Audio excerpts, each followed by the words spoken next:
ভারতের রেল বাংলাদেশের মধ্যে দিয়ে চলতে দেওয়া হবে না।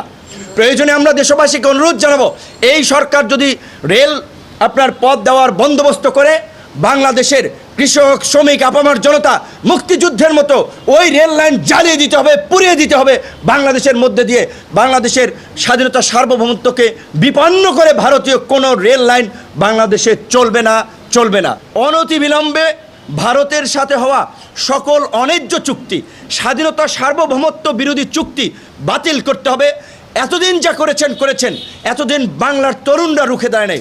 আজকে আমাদের মতো তরুণরা দেশের স্বাধীনতা সার্বভৌমত্ব রক্ষার জন্য প্রয়োজনে দ্বিতীয় মুক্তিযুদ্ধ করে বঙ্গোপসাগরে ভারতের নজরদারি থেকে শুরু করে বাংলাদেশের অভ্যন্তরীণ সমস্ত নৌস্থল পথে ট্রানজিট দেওয়া শুরু করে এখন আকাশ পথেও স্যাটেলাইট দিয়ে নজরদারি করার সমস্ত আয়োজন তারা করে বাংলাদেশকে ভারতের পেটে ঢুকিয়ে দেওয়ার একটা বন্দোবস্ত করছে।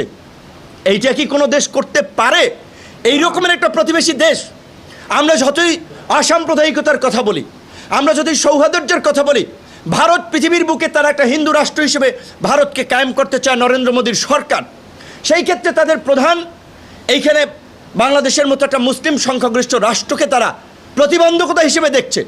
বাংলাদেশের আলেম ওলামাদের থেকে শুরু করে বাংলাদেশের এই ইসলামী মূল্যবোধের রাজনৈতিক নেতৃবৃন্দকে গুম করা, হত্যা করা থেকে শুরু করে এমন কোনো কর্মযজ্ঞ এবং মিশন নাই যা ভারত নেয় না। বাংলাদেশের রূপপুর পারমাণবিক বিদ্যুৎ কেন্দ্র একটি স্পর্শকাতর স্থাপনা। এই স্থাপনাটি করেছে রাশিয়া, কিন্তু এর মেনটেন্যান্সের জন্য, টেকনিক্যাল সাপোর্টের জন্য ভারত এইটা ম্যানেজমেন্ট করতেছে।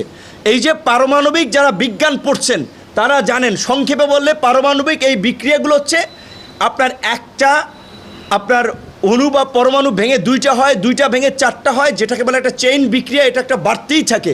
তো এই পারমাণবিক দুর্ঘটনা যদি বাংলাদেশে ঘটে, বাংলাদেশের ম্যানেজমেন্ট করার সক্ষমতা নাই। আবার সেই ম্যানেজমেন্টের দায়িত্ব দিয়েছে বাংলাদেশের চিরশত্রু ভারতের হাতে। আমরা অবশ্যই বলছি যে ভারতের প্রতি মুক্তিযুদ্ধের কারণে আমরা কৃতজ্ঞ, আমরা একটা বন্ধুত্বপূর্ণ সম্পর্ক গড়ে তুলতে চাই। কিন্তু ভারত 53 বছরে বাংলাদেশকে কি কোনো সেই মর্যাদা দিয়েছে? ভারত প্রতিবেশী অনেক দেশকে তাদের জাতীয় দিবসের অনুষ্ঠানে অতিথি করেছে। বাংলাদেশের কোনো রাষ্ট্রপ্রধানকে কি অতিথি করেছে?